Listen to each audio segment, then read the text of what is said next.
Now the Lord is the Spirit, and where the Spirit of the Lord is, there is liberty.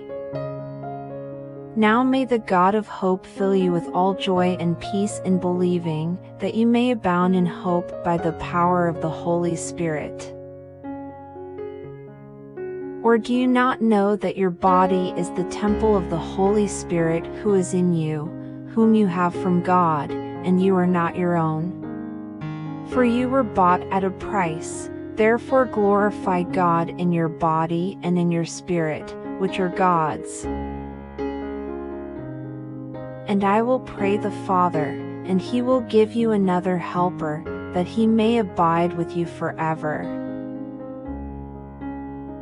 But the Helper, the Holy Spirit, whom the Father will send in my name, he will teach you all things, and bring to your remembrance all things that I said to you. Do you not know that you are the temple of God and that the Spirit of God dwells in you? Then there appeared to them divided tongues, as of fire, and one sat upon each of them.